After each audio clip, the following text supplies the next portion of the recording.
Ako naglalakad guys, hindi na ako dumandan sa may kalsada. Dito ako sa may mga damuhan. Sa gitna ng binabakirukan ng mga baka, no. O yan, o. Talagang kung saan na tayo dumadaan ito. Sobrang tarik na ng araw. Init na. Kaya sa mga may mga high blood dyan, no? Mag-iingat talaga tayo pag ganitong panahon. Sobrang init. Kaya baka ma-heat stroke ba. Kaya importante laging tandaan may dala tayong tubig para laging hydrated ang ating katawan, kasi nga pag dehydrated tayo, yun ang tendency nating mag-collapse tayo, no? Yung mangdilim na lang natin bigla ang ating paningin. Yun. Tapos kung mayroon kang sakit na high blood o whatever, no, ito yung komplikasyon na yun mangyari doon. Mangyari tigo, wala na, that's the end of our life, end of story na.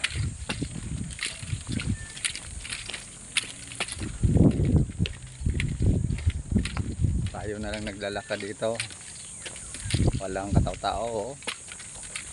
Walang kataw-tao na, pero malamig guys, oh. Malamig. Talagang tuwa.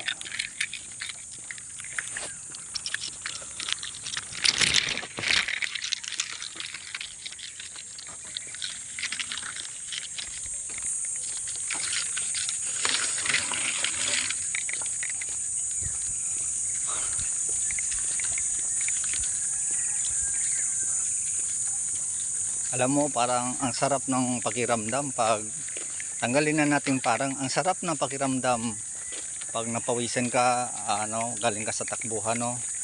Tapos dadaan ka nitong ganitong lugar, malilim, malamig, mapil mo talaga yung no, Mother Nature. Ang lamig talaga, no? Oh. Malaking puno nito guys, oh. Hindi naman pala tuloy ilang-ilang. Akala ko ilang-ilang tong punong to, oh. Yan. Hindi naman pala. Kasi unang pansin ko, akala ko ilang-ilang. Yun pala hindi. Tawag yan sa amin, parang tulo tawag sa amin yan, eh.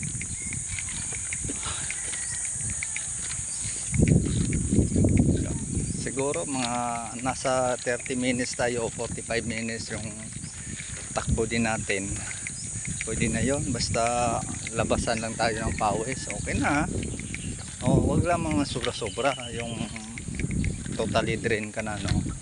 Importante yung ma-circulate ang ating blood, maka-produce tayo ng pawis. Yun, maganda yun, no. Tsaka naniwala ako doon, no, yung advice talaga ng mga eksperto, mga dulubhasa sa mga paggagamot, no. Kailangan din natin talaga ng direct sunlight, no. Yun.